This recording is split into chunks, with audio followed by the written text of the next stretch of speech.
আজকে তোমাদের বলবো আমার 9 মাসের স্বাদ কাম বেবি শাওয়ারের গল্প।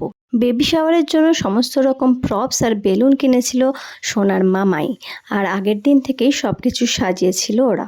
27শে জুন 2025-এ রথের দিনে মা বাবার কাছে ছিল আমার 9 মাসের স্বাদ। সেজে গুজে আমি বসে পড়েছিলাম, সামনে সাজানো হয়েছিল হরেক রকম খাবার, আর বড়রা সবাই আশীর্বাদ করে শুরু করেছিল অনুষ্ঠান।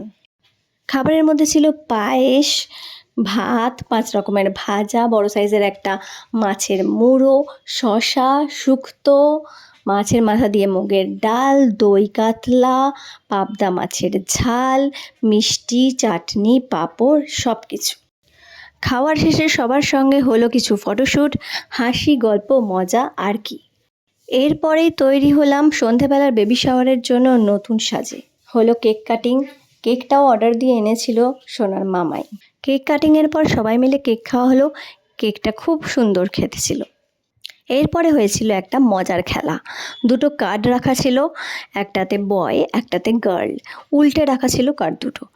সবাই এক এক করে এসে যে কোনো একটাতে, মানে লটারি সিস্টেম, যে কোনো একটাতে লিখে রেখে যাবে তার নাম। তারপর দেখা যাবে যে কোন কার্ডে বেশি নাম লেখা হলো, যেমন লটারি করে বোঝা যাবে যে বয় না গার্ল। শুরু হয়েছিল সবচেয়ে ছোট সদস্যকে দিয়ে, মিষ্টি বোনকে দিয়ে শুরু হয়েছিল লেখা।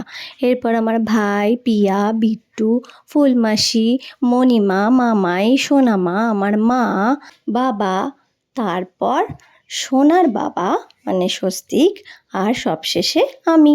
সব লেখা হয়ে যাওয়ার পর সোনার মামাই এসে রিভিল করলো। দেখা গেল বয় কার্ড জিতেছে।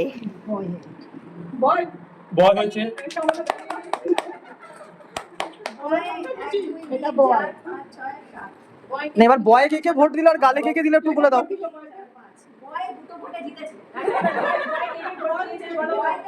সবার আগে লিখেছে অঙ্কিতা, তারপরে লিখেছে প্রিয়া, তারপরে হচ্ছে ফুলমাসি, তারপরে মণিমা, তারপরে মামাই, তারপরে সোনামা, তারপরে বাবা। আর গালে লিখেছে মামা, কাকা, মামাই, কাকাই, দিদিন, দাদান আর মা। যদিও আমরা সবাই জানি এই মজার লটারিটা একটুও মেলেনি। আমার হয়েছে একটা ছোট্ট মেয়ে, আমার ছোট্ট সোনামা। এরপরে করেছিলাম আরও কিছু ফটোশ্যুট আর ভিডিও শ্যুট। এভাবেই হাসি মজা আনন্দে কেটেছিল দিনটা।